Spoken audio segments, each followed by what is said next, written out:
wanted to talk a little bit more. Last time, in fact, I probably won't even do it this time. Last time I was trying to show some UART communications and things weren't happening. But the reason it wasn't happening was I wasn't sending out any UART data because the program was looking for the router that's up in my office. So it stopped there and never got to the part where it would actually transmit out data. So it was all kind of working. Let me just see if I can turn this on.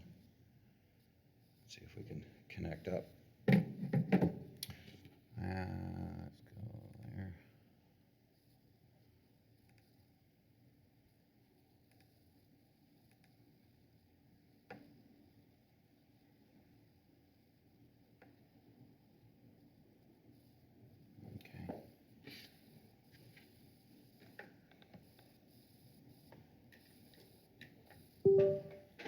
Okay.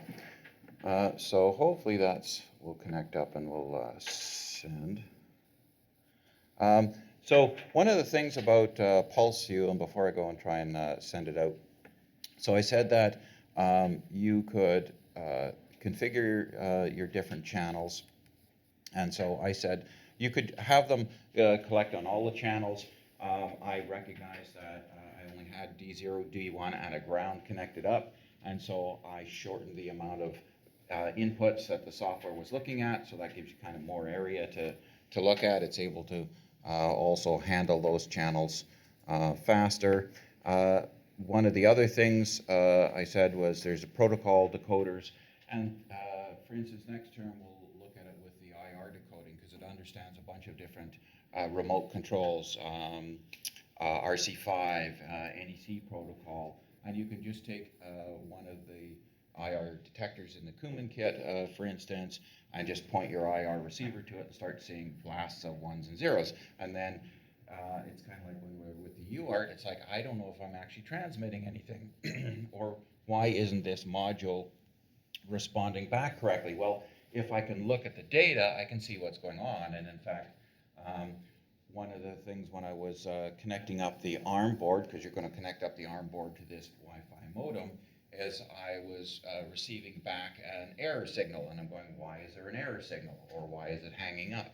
And it's kind of like looking at analog signals without a scope. You can't dive in and look and get some insight into what's going on. You just mull over your code. And so this is kind of nice in that it can show us, and I can zoom in. And so what I did was I set it up. I'm transmitting at 115.2, and so I went about 10 times that. So I said, okay, I'll grab stuff at a meg, and then as far as a window, I'm saying, let's say 5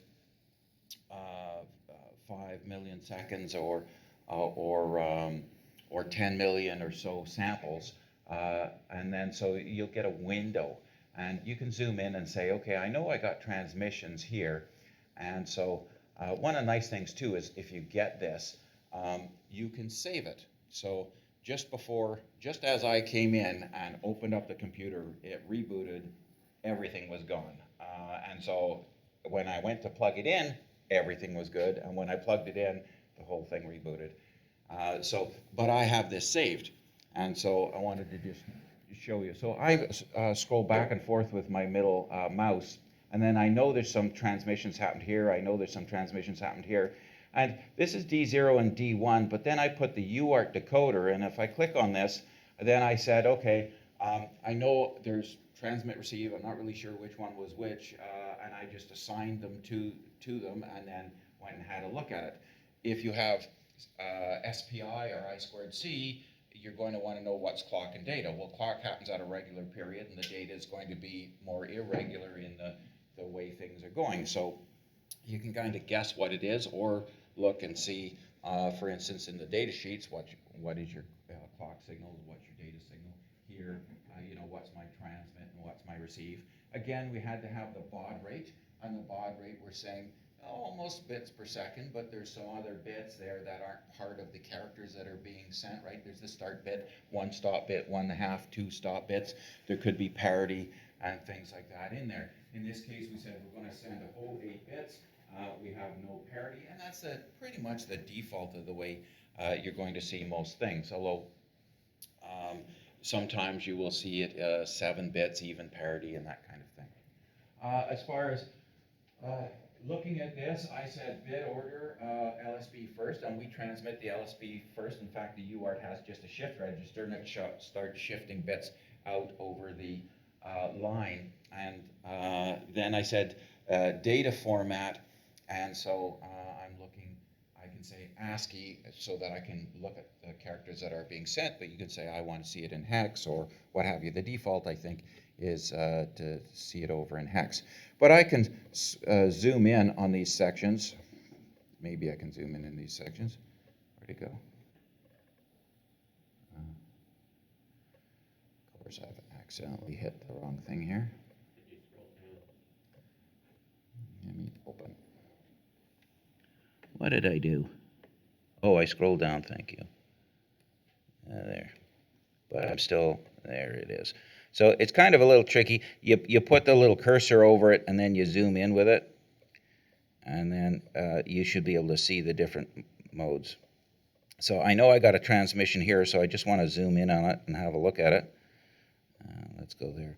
So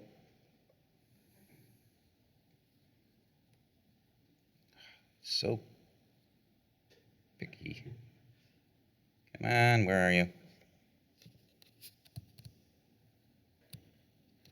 The arrow keys work too. Okay, so just want to zoom in on this one just a little bit. And so if you see here, and in fact I can zoom in, let me zoom in just a little bit more. So it's saying, hey, there's my start bit. So there was that mark level I talked about. There was the start bit, and it actually knows it and decodes it and says it's a start bit. And here's my least significant bit first all the way to the most significant bit first. So there's my 8 different characters, and there's the 1, and there's all the zeros, and there's the 1. And if you were to decode this yourself, you go and you look at a start bit, and you say a start bit is this wide, so that's my bit time. 1 over the bit time is going to be your baud rate. So if I'm 9600, you flip it over and you say, okay, it's 104 microseconds. And then if here I would put my cursors and I'd say, okay, if that's a bit time, then this is a bit time, then this is a bit time, then this is a bit time, then this is a bit time. And it knows that and decodes that all for us and shows it. And then we have our 1 stop bit here, and then it shows another character being immediately sent.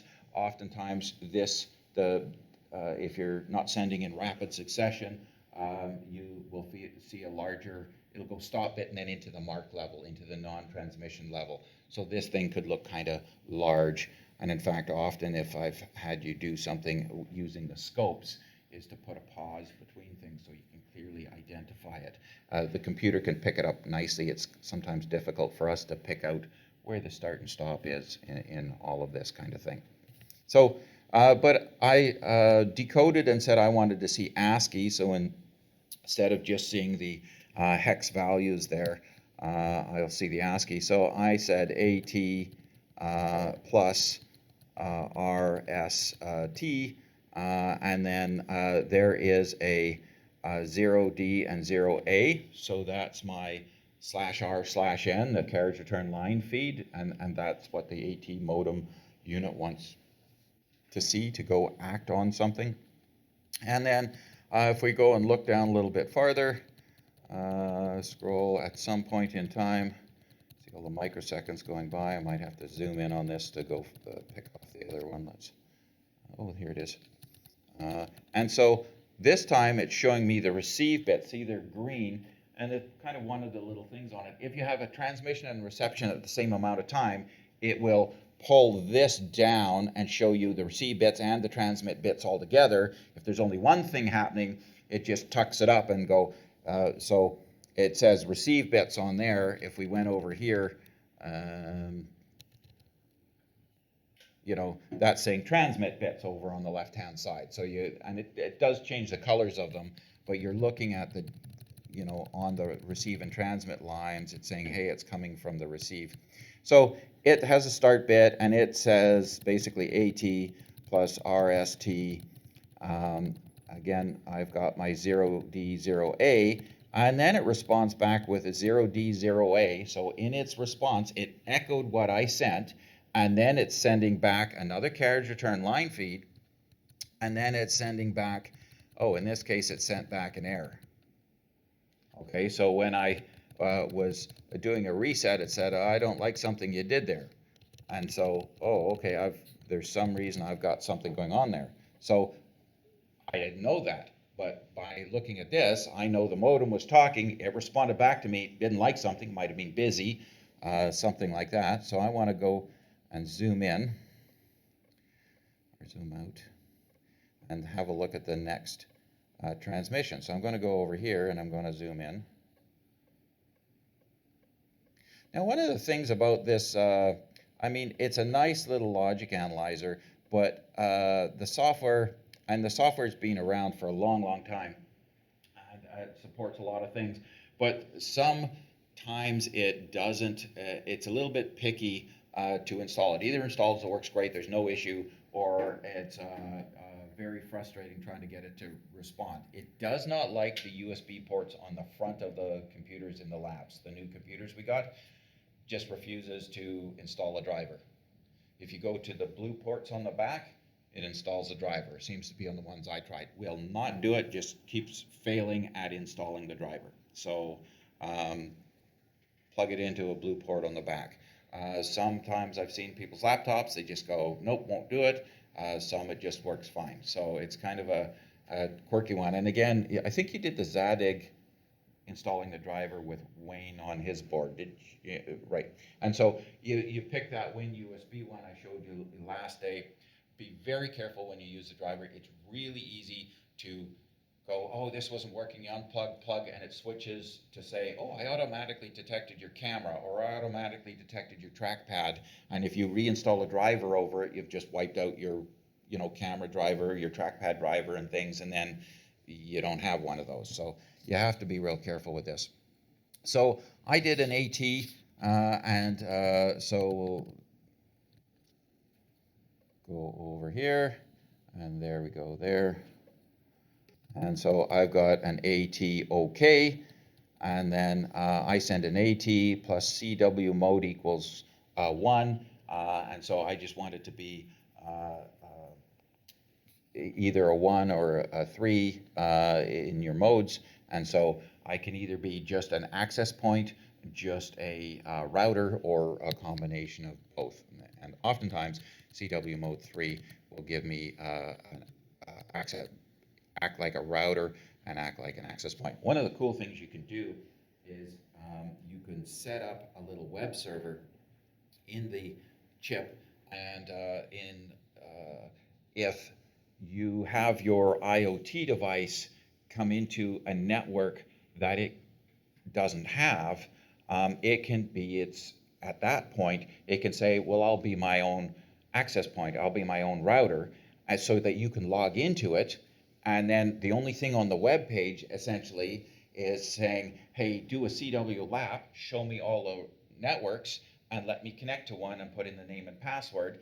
And some of you seen it, when you hooked up to the bakery router and then you unplug and go back in, it reconnects to this. The default is it reconnects to the same place that it was connected to before.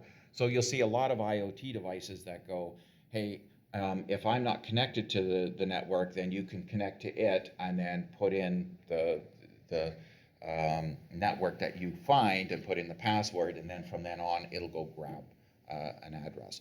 And so that's one of the things that can be done there if the mode is set for mode 3 to be able to do both. Okay, and then so it responds back with mode, and then I set a, this is AT plus CW joint access point, Mel's phone, and then it will respond back with, hey, there's Mel's phone, and name and password. So I'll go down there, and we'll go to the next one. But, when I can go through and look at the transmission, okay? Let's see, is there any more? There's something over there. And I can zoom in and have a look at the data on the line. And so I see Wi-Fi connected. Yay, I've connected. Okay, so that gives me some kind of window into this. Okay. Let me just go there.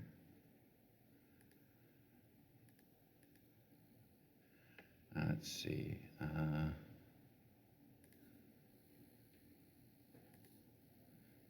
FXL2, see if it sees it.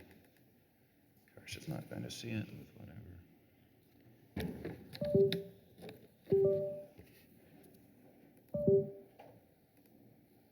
Okay, so if I just, let's see what I've got running here. Anything? Of course, it's not going to show me anything. Well, oh yeah, okay, my lines are. See if I'm plugged.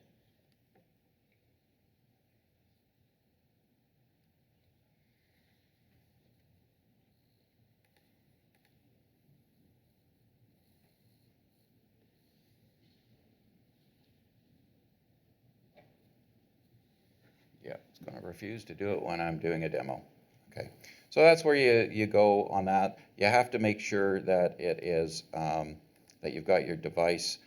It'll come up and say Saley Logic if you've actually got it up and running. Here's by default it says 1 megasamples 20 kilohertz. You won't get a good view of anything at that point. You can also stop it if it goes too long. Here, I'm sending at 115.2, so I want to get it up and around, and I do something like 5 million samples at 1 megahertz, so like kind of a 5-second run of data to be able to go and put it in. Again, my device probably isn't connecting to my phone, so it's not transmitting again. Okay. Any questions on that?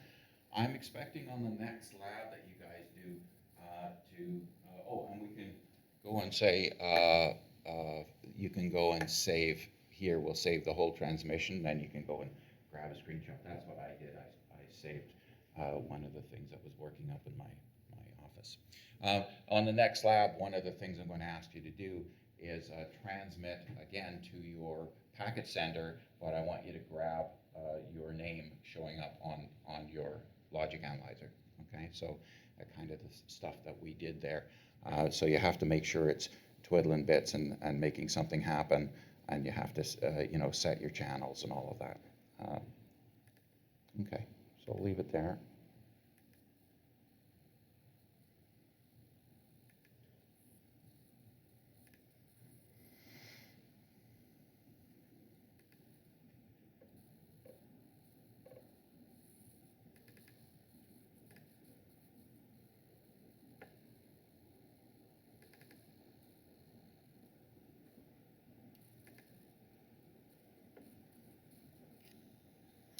Yeah, so weird. I plug in and the whole thing rebooted. Anyway, this is should be posted up in your Week 8. There's a lot of TCP/IP and networking. I thought this was a nice blend of from Ganesh here, a nice intro to TCP/IP. If it actually draws. Okay, there we go. Okay, TCP/IP protocol family. So IP is Internet Protocol, so we're sending things over IP. And more specifically, we're using UDP, which stands for User Datagram Protocol. And there's different things that come in UDP. There's traceroute, there's the real-time protocol. In TCP, is transmission control protocol, and things we have there, such things as HTTP, FTP, SSH, so hypertext transfer protocol, so web page stuff. File transfer protocol, I'm connecting and downloading files from somewhere. SSH is secure socket handler, and that is used to be if I want to have a remote connection and send data back and forth, you'll see references to Telnet, and that is another protocol that handled things similarly. Secure socket handler gave you some security. Telnet does everything in clear text on the wire, so people could snoop on the wire. I can use applications like Wireshark and things to just have a look at whatever's on the wire in the whole network. Don't use Wireshark if you're working for somebody unless they know and approve that you're using it, because it's a snooping tool to be able to see what's going on.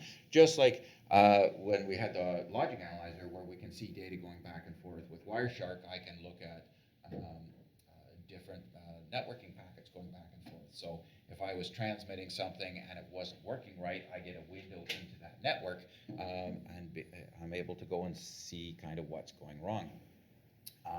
But because you can see everything, you have to make sure your company is okay with you using it. UDP is kind of a send it and forget it. And so where the benefits of that is it's a lighter weight protocol, and minimum of kind of 64 bytes, I can send something out on the internet to anywhere in the world in 64 bytes. I used to have a lab in the PIC course. In the PIC course, we used to take a old ISA network card and lash up an ISA connector to your PIC micro, and then plug in a network card, and then go and initialize the network card and just build UDP packets. 64 bytes. You put the 64 bytes in the right place and then embed your name and send it out over the network. And that's what we, before you had IoT devices that could do it, we would just hijack a network card and send data out. And so we can still build a packet byte by byte. Now, as long as it's in the right format, I can send it out. You could send it out using the AT protocol, and it would go anywhere in the world and go somewhere. It's a lightweight protocol. It's a go and forget it. So if the receiver, the destination that it was intended for, didn't get it, I don't know. And you're going to do something like, let's say I'm sending temperature, humidity data, and I'm going to send updates every 30 seconds. Well, if I can afford to miss one because the temperature didn't change that much in 30 seconds, and in another 30 seconds you're getting another one, then it's not a bad protocol. And it takes a lot less to implement. TCP, that's a protocol where you're saying, I really need you to get all the packets, and time isn't as much of an issue. For instance, if I am getting a web page, I want to make sure that there's no missing chunks in the web page. So the transmission control protocol has what's called a sliding window and a three-way handshake. So as part of the protocol, I'm sending some information, and then I'm waiting for an acknowledge from the receiver that you got what I sent before sending you another packet. And then so there's this handshake. It says, I'm sending you stuff, and the other side says, yeah, I got that stuff, and then I send you the next stuff, and the transmissions are all numbered, and so I can send a few packets, and then I wait for the appropriate ones to come back, and then I'll send you a not acknowledge if I didn't get something, and the sender will retransmit the missing packets. Now, saying that, there's some overhead in that, and so you can have things that we don't want that with. For instance, I don't want to hear pauses in maybe streaming where it's like best effort, you missed something, I don't have time to get something else, and so we don't have that handshake. With things like file transfer protocol, I'm downloading a file, I want that file to be exactly what was sent, and so it took a little longer because there were some errors in the transmission, but at the end of it, I got everything that was supposed to be there. And so TCP integrates that. Some of these other streaming ones, there's other, the program will have its own way of handling the fact that there could be missed bytes without you having to do the retransmission. When we used to use CDs and DVDs, the error correction mechanisms, way back when CDs were first around, I remember people showing how CDs were awesome, and they would scratch them, and you see it still sounds great, and there was no skips or any kind of thing. Well, the error correction was going, I didn't read those bits, but I know what was before and I know what was after, and I'll fill in the middle. It wasn't that the scratches weren't doing anything to it. It was able to compensate for the fact with the error correction routines or rebuild the original data, depending on how bad the scratches were. But anyway, so we have different transmission protocols. In the last lab, you did things with TCP, and so the combination of your sending IP and sending port number and the receiving IP and the receiving port number made a unique connection, okay? And that's a socket. And so the receiving side was whatever your packet sender's IP was and the port number that you picked, and I think I did the example 7777. So the receiving IP and the address was 777. But if you look when the connection happened, the sender was maybe your laptop or your lab machine and a random port number above 1024. Port numbers below 24 are reserved. For instance, a web server typically sits at port 80. And so I know if I am using Google and I'm typing the name of Ford.ca, for instance, into the website, it's going to Ford.ca on port 80. Now, you don't have to have it at port 80. For instance, some routers don't want just you to accidentally maybe go to their router page, and so they'll sit at port 8080. They'll just, so if you go on a web page, you don't see it, but if you go :8080, all of a sudden the web page shows up because it was sitting at a different address. So the combination of sending IP and port number and receiving IP and port number makes this connection. So I could send then to the packet sender from my same, another instance from my same machine, and it would have two independent sockets.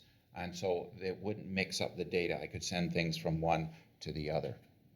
Okay, so we're going to look at mainly our TCP and our UDP coming up.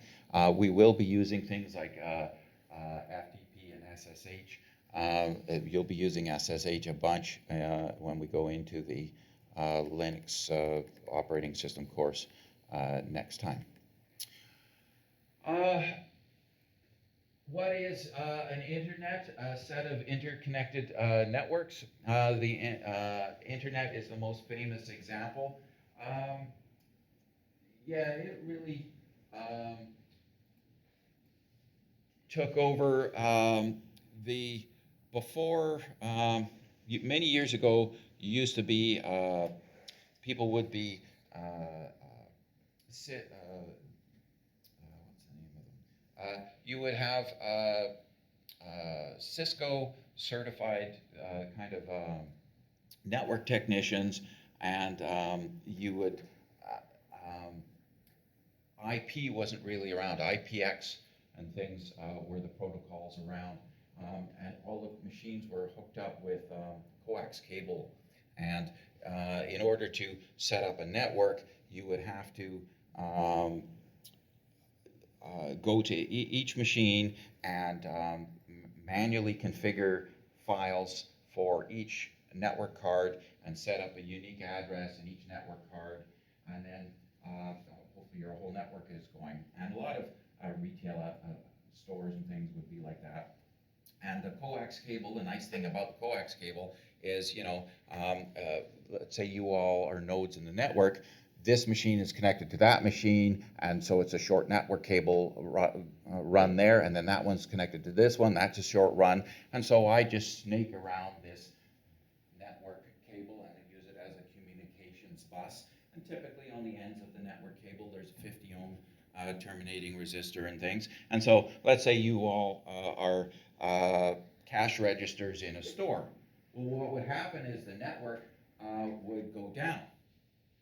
And then you go, okay, well, what happened? Something went wrong. And so the way to figure it out is you would go to the middle of the network. And so I go down here somewhere, and I disconnect the network, and I put terminating resistors and kind of make two networks out of it. and see which network came up.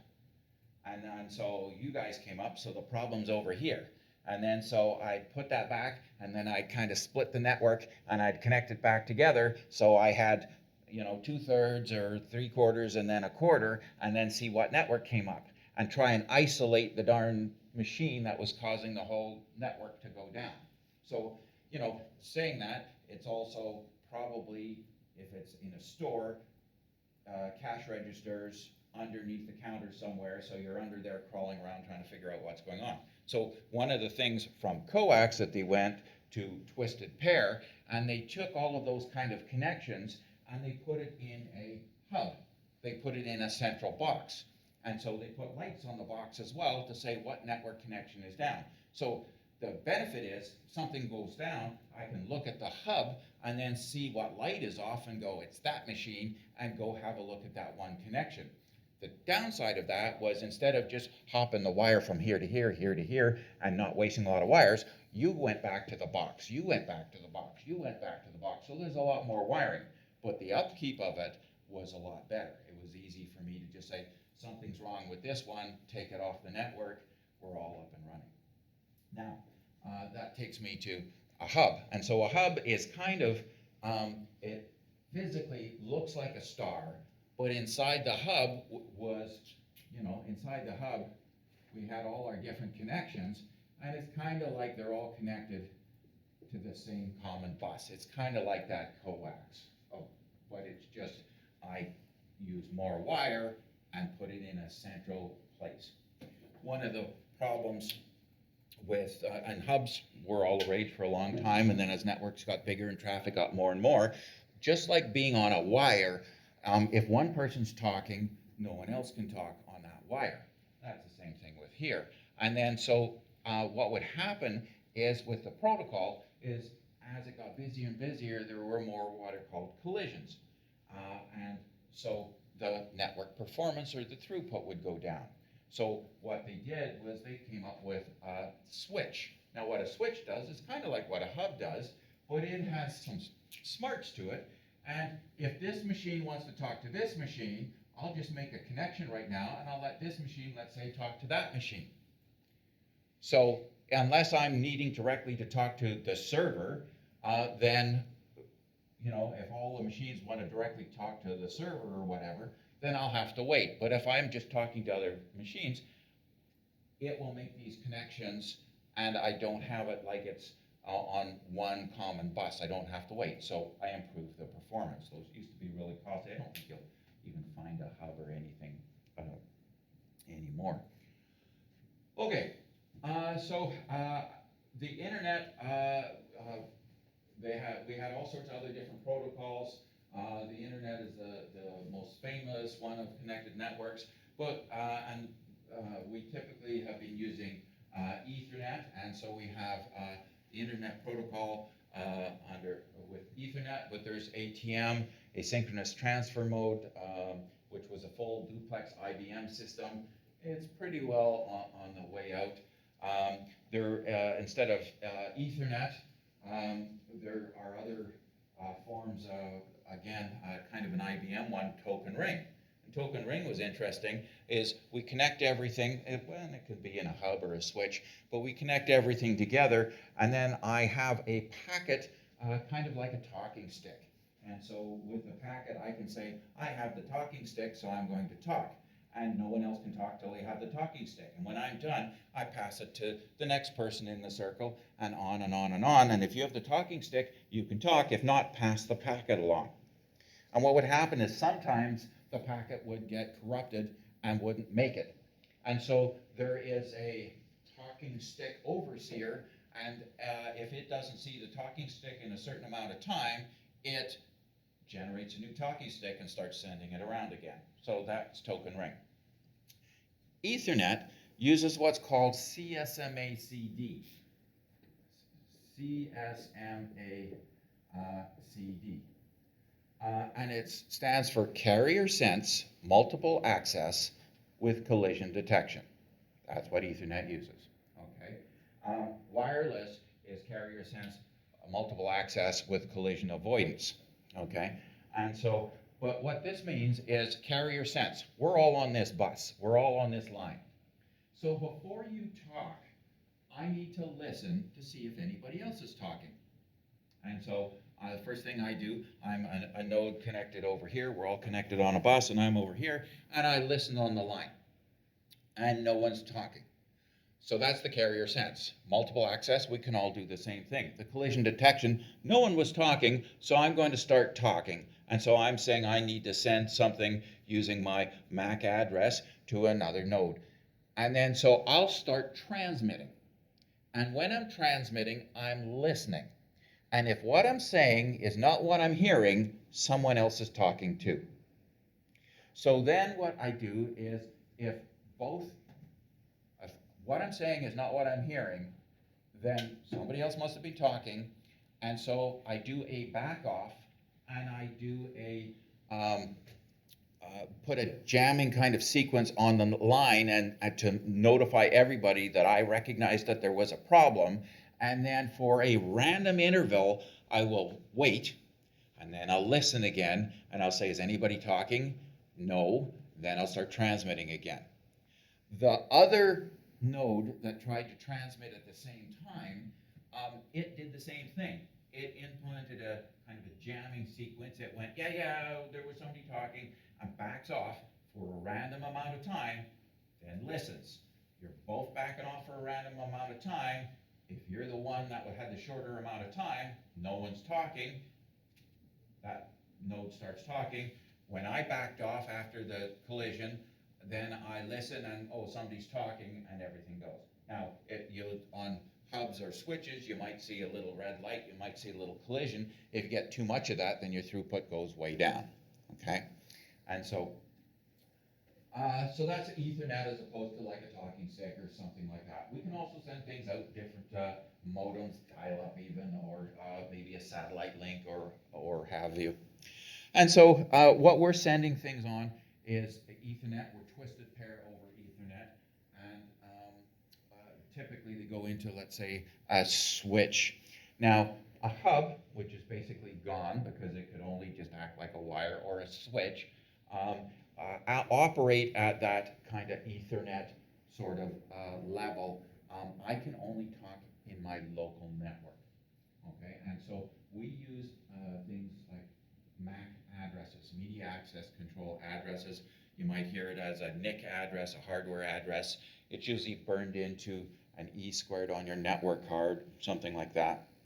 You'll see it on a lot of the devices. It'll say whatever your MAC address. And we looked at that. That had 6 bytes. Let's say 0004 0A 000001. And so that was my MAC address. And so the first 3 bytes are known as the OUI, or Organization Unit Identifier, who made the thing. And then the last 3 bytes are the network interface card number. And some manufacturers have multiple different numbers. And they were supposed to be, unique in the world. We talked last day that one of the problems with them is it's a flat file. If I was just based on this, so this works in our network. I can send anything using MAC address in our network. The problem is, because there's no hierarchy to it, that if I bought this card and it happened to be a Linksys card, somebody else could have bought another Linksys card that they sold in Amazon in Australia, and they might have the same thing, 00002. Well, now if I want to send something to that person and they were in Australia, then my router would have to keep track of my address, the one in Australia, and the other billion or many billion network interfaces, and so we'd run out of RAM, and that would be very inefficient and things. It works great for the local area network because I only have to keep track of, let's say, 250 different addresses in my network, let's say 254. And then so, but to get it beyond this, we need some type of other addressing. And so it says, let's have a look here. So to get beyond, we use routers, and we'll use a different addressing, and we'll use our IP addressing on the routers. Now, routers and different end devices, computers and IoT devices, we often will refer to an end connection on a network as a node. Routers and servers, you could also hear the word hosts, are devices on multiple networks that can pass traffic between them. So routers talk to other routers, and essentially if it's not in my network, and I know it's not in my net, how did I know it was not in my network? Remember? How do I know if I'm sending something, how do I know you're not here? The first 6 digits of the IP? Well, it could be. And so you have a network mask, and the network mask will tell you what's in your network and what's not in your network. And the ones we've looked at, for instance, if I can't remember what was upstairs, 10.117, 24.5.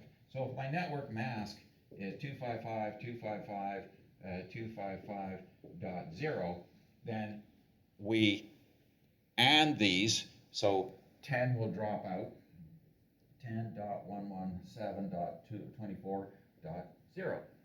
That's the network, okay? And so this could be changed.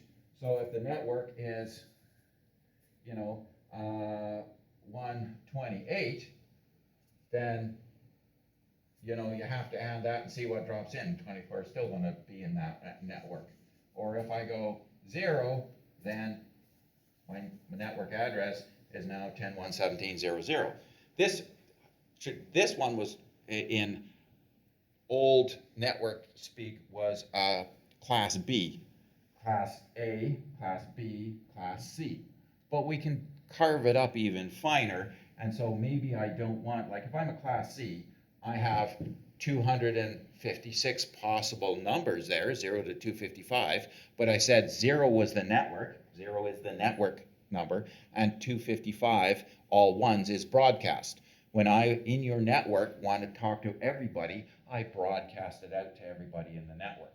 Okay, that's the all ones. All zeros is the network, so you're left with 256 minus 2, or 254. Okay, so you used to have class A, class B, class C, but I can carve that up more, and so what we typically, you'll see, let me put that back, we'll see here, this is known as a /24. Well, I could have a /23 and steal a bit from there, and instead of having just, 256, I could now have 512 minus 2. Go /22, you can have 1024 minus 2. And so you can carve it up. So you often see, in fact, some of the different networking things, you might see it say /24, /23, /22. That's saying how many bits are going to be as part of the network and how many bits left over are going to be for your host. Okay, so I know that you're not in my network when my network mask says that you are in a different place. And if you are in a different place than my network, then I send to the default gateway, which is the router. And so any packets I want to go to for .ca, I first of all look and say, that IP address is not in my network, send it to the router, and the router will go talk to other routers and go, you know where Ford is? And then there'll be domain name to IP translation, and then it'll say, do you know what that IP is? And then it'll try to find it, okay? So, routers pass things on to other routers. We know you're not in the network because your network mask says that you're not, and so I send a packet that goes out of here to the router. Individual networks pass traffic from one router to another. TCP/IP hides as much of this detail as possible. Thankfully, it just all passes along there.